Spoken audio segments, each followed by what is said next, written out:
السلام علیکم ورحمۃ اللہ وبرکاتہ۔ عزیز سامعین، خواتین و حضرات، فہم قرآن کورس کے سلسلے کا آج ہمارا 8واں سبق ہے۔ 8ویں سبق میں ہم نے یہ سمجھنا ہے کہ قرآن مجید میں میں جو لفظ استعمال دو ہوتے ہیں، اسم موصول کیا ہوتا ہے؟ اسم موصول ایسے لفظ کو کہتے ہیں جو اپنے سے پہلے لفظ کی ڈیٹیل اور تفصیل بیان کرنے کے لیے آتا ہے اور دو جملوں کو جوڑنے کے لیے آتا ہے، مرکب کر دیتا ہے، ترکیب کرتا ہے۔ یاد رکھیے گا، اسم موصول جو ہوتا ہے الذی، اس کے بھی 4 لفظ ہیں، مذکر اور مؤنث اور جمع کے لیے۔ الذی واحد مذکر کے لیے، الذین جمع مذکر کے لیے، اللاتی تا جو ہوتا ہے آخر میں وہ مؤنث کی علامت ہے، اللاتی واحد مؤنث کے لیے اور اللاتی جمع مؤنث کے لیے۔ قرآن مجید میں الذی اور الذین ہی کا زیادہ استعمال کیا گیا ہے، سو ہم نے سمجھنا ہے۔ الذی وہ ایک مرد، اب میں آپ لوگوں کو 2-3 مثالیں دیتا ہوں، پھر قرآن سے مثالیں دیتا ہوں۔ جاء الذی ضربک، آیا وہ شخص جس نے آپ کو مارا۔ جاء الذی، آیا وہ شخص جس نے تیری مدد کی۔ ٹھیک ہے، تو اب ہم نے جب جمع کی بات کرنی ہے تو پھر ہم کہیں گے جاء الذین یضربونک، آئے وہ لوگ جنہوں نے آپ کو مارا یا جنہوں نے آپ کی مدد کی۔ تو اگر مؤنث کہیں گے تو جاءت اللاتی تضربک، آئی وہ اور جس نے آپ کو مارا یا آپ کی مدد کی۔ اگر ہم نے جمع کی بات کرنی ہے تو جاءت اللاتی، آئیں وہ عورتیں۔ تو قرآن مجید میں چونکہ الذی اور الذین کے بارے میں بہت سی ڈیٹیل موجود ہے، سو میں آپ لوگوں کو قرآن مجید سے کچھ ایک اس کی پریکٹس کروائے دیتا ہوں تاکہ اس کو ہم سمجھ بھی لیں۔ قرآن مجید میں اللہ تعالیٰ فرماتے ہیں، اس کی مثالیں بہت زیادہ ہیں۔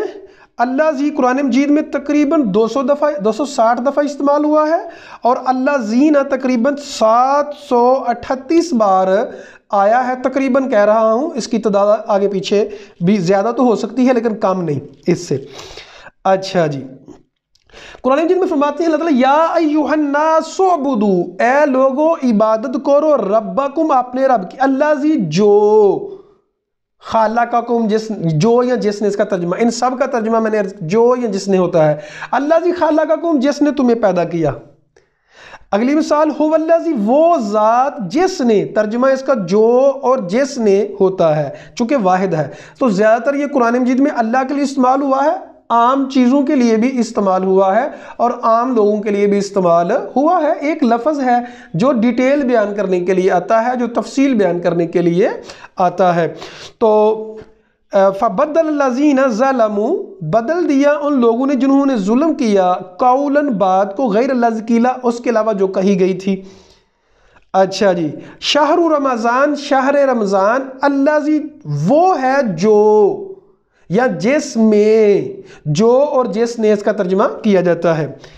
اچھا جی، اب الذینوں کو سمجھ لیں، قرآن مجید میں اس کا استعمال اہدنا الصراط المستقیم، ہمیں صراط مستقیم دکھا دے اولا، صراط الذین، راستہ ان لوگوں کا جن پر تو نے انعام کیا۔ تو اس کی ڈیٹیل بیان کرنے کے لیے، جملے کو جوڑنے کے لیے، اور ہمیشہ یہ اسم موصول الذی اور الذین دو مطلب لفظوں کے درمیان ہوتا ہے، لفظ سے پہلے نہیں آتا، جملے سے پہلے نہیں آتا، جملے کے درمیان میں آتا ہے۔ ان الذین کفروا، بے شک وہ لوگ جنہوں نے کفر کیا۔ تو ان الذین کفروا، الذین وہ لوگ جنہوں نے کفر کیا۔ سورۃ البقرہ میں الذین یؤمنون بالغیب، چونکہ پیچھے بات ہو رہی تھی ھدی للمتقین، یہ ہدایت ہے متقین کے لیے، تو ڈیٹیل بیان کی گئی، وہ لوگ ہدایت والے ہوتے ہیں، متقی وہ ہوتے ہیں جو ایمان لاتے ہیں۔